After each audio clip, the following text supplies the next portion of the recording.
Hujambo mtazamaji, kutoka idhaa ya CGTN Kiswahili, hii ni Nuru ya Mashariki. Tuliokuandalia hii leo: roboti zapimwa uwezo wa kufanya kazi za binadamu viwandani Beijing, mkutano wa APEC kwa utoshelevu wa chakula wajikita katika ubunifu, China yajenga mtandao wa uagizaji bidhaa wa pande nyingi unaounganisha bahari, nchi kavu na anga. Kwa hizi na habari nyinginezo nyingi, jumuika nami Khamis Darwesh.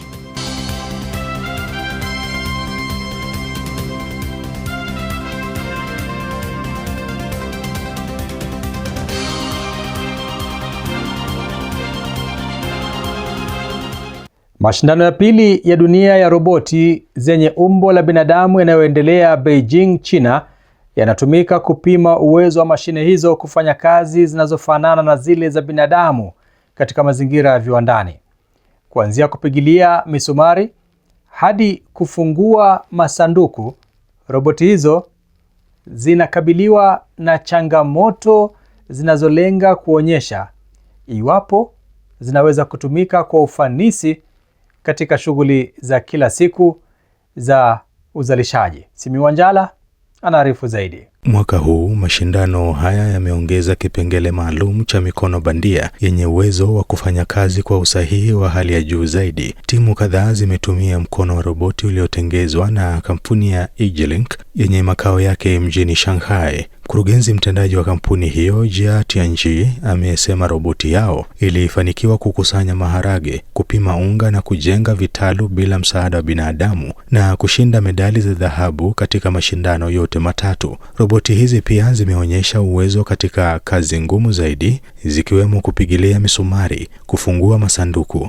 kuunganisha nyaya na kufungua vifuniko vya chupa. Katika mashindano ya kupigilia misumari, roboti zinatakiwa kupigilia misumari kikamilifu kwenye ubao wa kizibo bila kichwa cha msumari kubaki nje wala msumari kupinda. Kila roboti hupewa dakika 5 huku alama zikitegemea idadi ya misumari iliyopigiliwa kwa usahihi. Hata hivyo, wataalamu wanaonya kuwa mafanikio ya mashindano ya dakika chache si sawa na utendaji wa roboti katika mazingira ya viwandani ambako mashine zinapaswa kufanya kazi kwa udhabiti kwa mamia au hata maelfu ya saa. Mashindano haya yanayoendelea kuanzia Jumamosi hadi Jumatano yamevutia timu 666 na roboti 2056 kutoka nchi na maeneo 16 katika mabara 6. Idadi ya timu imeongezeka mara 4 ikilinganishwa na mashindano ya kwanza yaliyofanyika mwaka jana.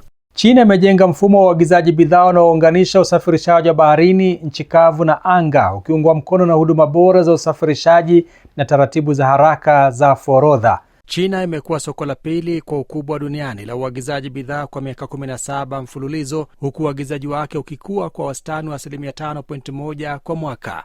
Kama mfanyabiashara mkubwa zaidi wa bidhaa duniani, China inategemea usafirishaji wa baharini kwa zaidi ya 90% ya biashara yake ya kuvuka mipaka. Kati ya bandari 10 zinazoongoza duniani kwa kiasi cha mizigo inayohudumiwa, 8 ziko nchini China. Bandari ya Yantian ya Shenzhen kusini mwa China imeanzisha mfumo mpya wa ukaguzi kabla ya upakiaji ambao umepunguza muda wa kupitia forodha kwa nusu na kupunguza gharama kwa 30%. Bandari ya Ningbo Zhoushan mashariki mwa China pamoja na vituo vingine vikubwa inaendelea kuboresha ujia wa usafirishaji ili kunufaika na fursa zinazotokana na ushirikiano kamili wa kiuchumi wa kikanda. Vituo vya bandari vinavyojiendesha kwa teknolojia ya kiotomatiki katika bandari za Shanghai na Qingdao mashariki mwa China vimefikia ufanisi wa zaidi ya kontena 60 kwa saa kwa kreni moja, ikiwa ni kiwango cha juu zaidi duniani. China pia imekuwa ikipanua njia zake za uagizaji bidhaa kupitia nchi kavu. Hadi sasa China imeshughulikia zaidi ya treni 130,000 za China Europe Railway Express zinazofika katika miji 236 katika nchi 26 za Ulaya na zaidi ya miji 100 katika nchi 11 za Asia. Kufikia Juni 2026, kiwango cha kujazwa kwa makontena katika treni hizo kimeendelea kuwa 100% kwa miezi 46 mfululizo. Huduma za treni zinazoondoka China na zile zinazorudi China sasa zimekaribia kuwa na uwiano wa 1:1, hali inayowezesha bidhaa kutoka Ulaya zikiwemo vipuri vya magari, majimaji ya kutengenezea karatasi na bidhaa maalumu za kilimo kuingia katika soko la China kwa haraka zaidi. China pia imekuwa ikiimarisha mtandao wake wa kimataifa wa usafirishaji wa mizigo kwa ndege unaowezesha bidhaa zenye thamani kubwa na zinazohitaji kufikishwa kwa haraka kama vile vifaa vya kisasa vya matibabu na vyakula vya baharini vibichi kuingia katika soko la China kupitia ndege maalum za mizigo. Mwaka huu China imefungua njia 103 mpya za kimataifa za usafirishaji wa mizigo kwa ndege na kuongeza safari za ndege za kwenda na kurudi kwa safari 229 kwa wiki. Kuanzia bandari za pwani hadi vituo vya reli vilivyo ndani ya nchi na vituo vya kupokea na kusafirisha mizigo kwa ndege, mtandao wa China unaopanuka wa uagizaji bidhaa unarahisisha zaidi bidhaa kutoka sehemu mbalimbali duniani kuingia katika soko la China. Maafisa wa China na Senegal wamepongeza sera ya China ya kuondoa ushuru wa forodha kwa bidhaa kutoka Afrika, wakisema hatua hiyo inafungua fursa mpya za biashara kwa kuongeza ushindano wa bidhaa za Senegal na Afrika kwa jumla katika soko la China. Tom Wanjala na maelezo. Mjadala huo ulioandaliwa jijini Dakar hivi majuzi uliandaliwa na ubalozi wa China nchini Senegal na kuwakutanisha maafisa wa serikali pamoja na wafanya biashara kutoka Senegal na China kujadili namna ya kutumia fursa zinazotokana na sera hiyo. Mnamo mwezi Mei mwaka huu, China iliondoa ushuru wa forodha kwa bidhaa kutoka nchi 53 za Afrika zilizo na uhusiano wa kidiplomasia na China. Balozi wa China nchini Senegal, Li Zigang, amesema kwamba sera hiyo inaonyesha dhamira ya China ya kuendeleza ushirikiano wa kusini na kusini. Zero tariff policy is not only an institutional concession, but also a significant opportunity to promote the upgrading of export structure. It marks a new stage in China-Africa economic and trade cooperation. Empowered by institutional openness, this will significantly enhance Africa's ability to transform itself through production, trades, and industrial development.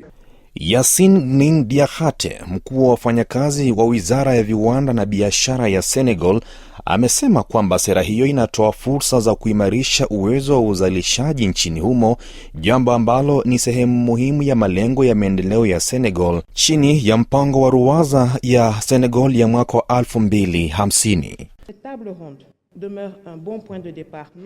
Mjadala huu ni mwanzo mzuri, si tu wa kuendeleza mauzo ya bidhaa kwenda China, bali pia wa kujenga mfumo wa usaidizi wa kukabiliana na udhaifu wa uwezo wa viwanda nchini.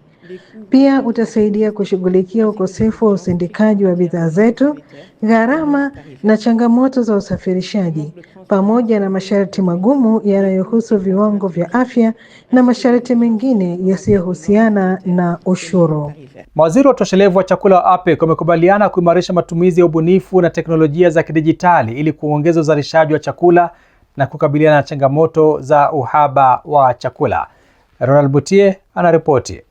Mkutano wa 11 wa mawaziri wa usalama wa chakula wa ushirikiano wa kiuchumi wa Asia na Pacific, yani APEC, umefanyika Hangzhou, mkoa wa Zhejiang, mashariki mwa China, ambapo mawaziri walipitisha mifumo mipya ya ubunifu, teknolojia za kidijitali na ustahimilivu ili kuimarisha usalama wa chakula katika ukanda huo. Taarifa ya pamoja ya mkutano huo imeeleza kuwa eneo la Asia na Pacific lina mchango mkubwa katika usalama wa chakula duniani na kutoa wito wa kuongezea uwekezaji na ushirikiano ili kuboresha uzalishaji, ufanisi na ustahimilivu wa mifumo ya chakula. I think there's a lot of lessons that have been learned about how the economies in the APEC region have been adjusting to these changes. And this includes examples of productivity. So this includes using biotechnology, for example, precision agriculture, and so on. So this involves, a lot of technology, but not just technology for the sake of technology. It's how do farmers actually benefit from the use of all of this innovation. And part of that story also includes using blockchain, for example, for payments and ensuring payments that are received. Mkutano huo pia ulipitisha mfumo wa kanuni za kuimarisha mifumo ya chakula kupitia ubunifu wa teknolojia za dijitali unaohimiza matumizi ya akili bandia na teknolojia nyingine za kisasa katika sekta ya kilimo. China itaandaa mkutano wa 33 wa viongozi wa kiuchumi wa APEC mwezi Novemba jijini Shenzhen, ukiwa sehemu ya shughuli za mwaka wa China katika APEC wenye kauli mbiu kujenga jumuiya ya Asia na Pacific kwa maendeleo ya pamoja.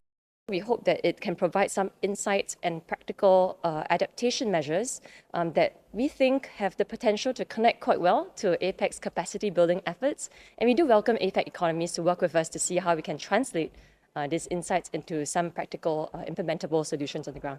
Satellite ya kisayansi iliyotengenezwa kwa ushirikiano na wanafunzi wa shule za sekondari imerushwa angani Jumanne kwa ajili ya kufanya mfululizo wa majaribio ya kisayansi ikiwemo upigaji picha angani, ufuatiliaji na upigaji picha kwa kamera pamoja na uchunguzi wa mionzi ya polarization. Jacob Mogoa anaripoti zaidi. Satellite hiyo yenye uzito wa takriban kilogramu 18.7 inayojulikana kama Bayi 04 pia imepewa jina la Harbin. Ilikuwa miongoni mwa satellite 7 zilizowekwa kwenye obiti na roketi ya kubeba mizigo ya Long March 6C Y1 iliyofiatuliwa kutoka kituo cha uzinduzi wa satellite cha Taiwan. Satellite hiyo imewekewa kamera zenye ubora wa juu na kamera ndogo, kamera maalum ya polarization pamoja na skrini maalum inayoweza kuwashwa angani kwa udhibiti kutoka ardhini ili kurekodi video. Timu yetu ya wanafunzi ilihusika kwa kina katika mchakato mzima wa utengenezaji wa satelaiti hiyo, ikishiriki katika kuboresha maelezo ya mpango wa satelaiti, majaribio ya uigaji, pamoja na majaribio ya pamoja ya mfumo wa ardhini. Hii iliwawezesha kupata uzoefu halisi wa mchakato wa uhandisi wa anga. Baada ya satelaiti kuwekwa kwenye obiti, timu ya wanafunzi itafanya kazi katika kituo cha ufuatiliaji ardhini, ikitekeleza kwa kujitegemea majukumu kama kupokea mawimbi, kuchanganua picha na kuchakata na kuchanganua data. Hivyo, watapata uzoefu wa vitendo katika mchakato mzima kuanzia utafiti na maendeleo, udhibiti wa satelaiti ikiwa angani hadi uchunguzi wa matokeo. Bayi 04 ni sehemu ya mpango wa China wa satellite za elimu ya sayansi kwa vijana. Imetanguliwa na mfululizo wa satellite zilizotengenezwa kwa ushiriki wa wanafunzi zikiwemo Shibaipo, Taiwan na Nanjing ambazo tayari zilirushwa na kuwekwa kwenye obiti. Hifadhi ya asili ya mkoko ya Futian mjini Shenzhen kusini mwa China ni mfano wa mafanikio ya juhudi za China katika kuhifadhi mazingira. Ikiwa katikati ya jiji la kisasa, hifadhi hiyo imekuwa makazi muhimu kwa maelfu ya ndege wanaohama kila mwaka na nguzo ya kulinda mfumo wa ekolojia. Tujiunge sasa na Zakia Pong atufahamishe kwa kina katika sehemu yetu ya Ifahamu China.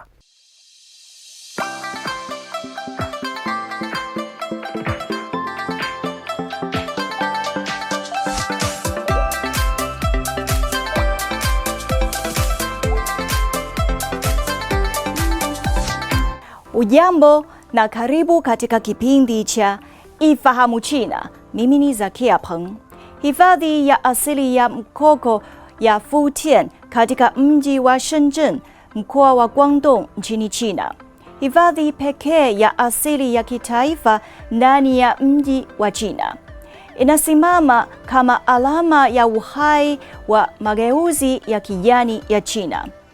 Kwa Zhang Shuyan, mkazi wa muda mrefu wa Shenzhen, akiangalia kupitia kamera yake, inaonyesha ahadi ya China ya kuiweka miji yake kuwa ya kijani huku ikitoa makazi salama kwa wanyamapori. Hifadhi hiyo iliyoko katikati ya Shenzhen, kitovu cha teknolojia duniani, inatumika kama kituo muhimu kwa ndege wanaohama. Kila mwaka, ndege 100,000 wanaita sehemu hii oevu kuwa makazi yao. Kutoka juu, hifadhi inafanana na msimu wa tropiki. Kwa karibu, inaonekana kama matope na mizizi inayofungamana, lakini umuhimu wake wa kiikolojia ni mkubwa mno. Mikoko hii inapunguza dhoruba kubwa zinazotokana na tufani, kulinda aina nyingi za wanyamapori na kutumika kama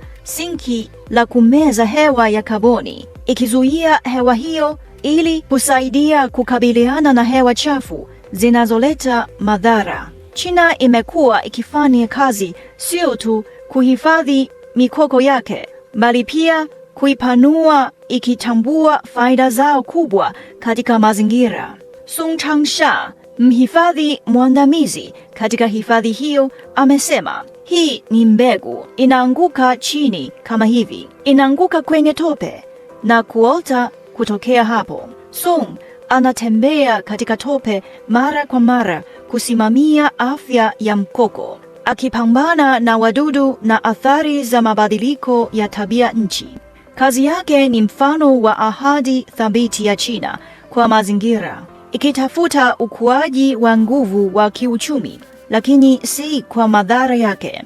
Mwishoni mwa mwezi Septemba mwaka jana, kimbunga Ragasa, moja ya dhoruba kubwa zaidi kukumbuka eneo la pwani, ilifika pwani. Mikoko ilisaidia kulinda ukanda wa pwani dhidi ya mawimbi makubwa ya tufani.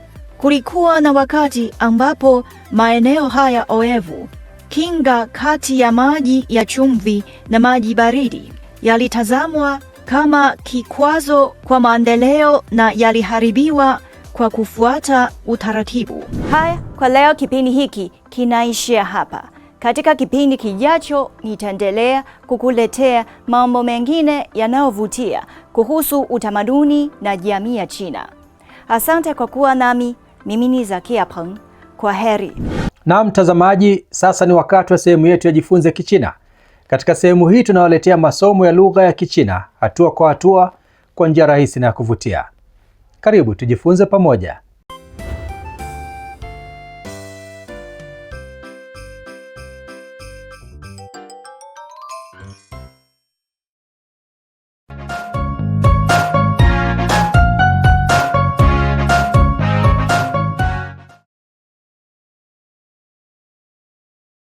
Mambo, karibu katika darasa la Kichina la YCT. 第3课，我在画画呢。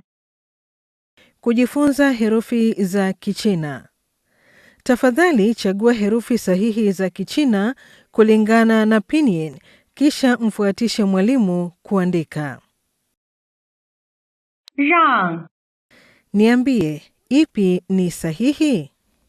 第一个 Tuangalie kosa liko wapi katika herufi ya pili. Sasa, hebu tuone jinsi ya kuandika herufi hii ya Kichina kwa usahihi. Tafadhali andika pamoja nami.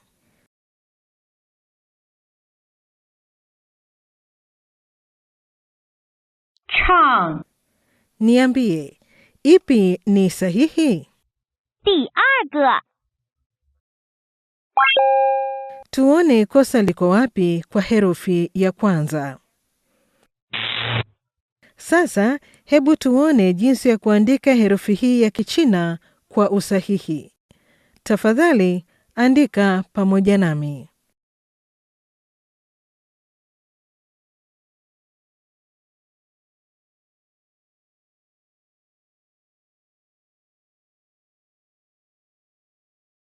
Mgahawa wa chakula cha haraka. Chagua herufi sahihi ya pinyin kuendana na herufi za Kichina kwenye chakula. Je, unaweza kuchagua sosi sahihi? Hebu njoo tucheze. 太阳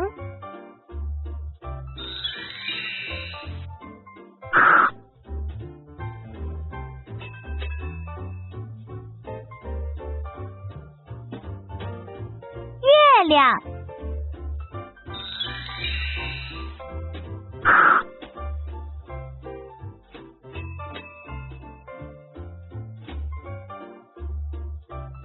跑步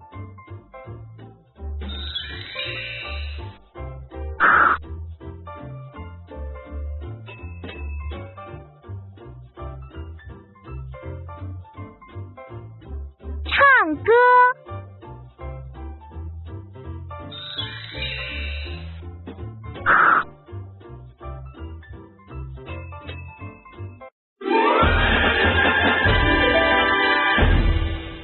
Kazi ya kufanya nyumbani kwa leo ni kuandika herufi za Kichina.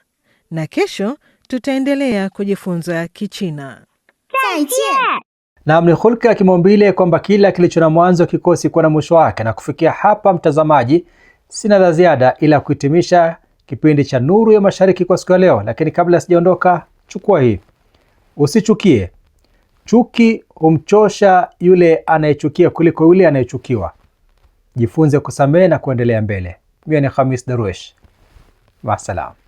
Kwa taarifa zaidi kuhusu China, unaweza kutembelea tovuti ya CRI Kiswahili na marafiki_CN kwenye Facebook. Pia unaweza kupakua app ya Cheche kwenye Google Play na Palm Store.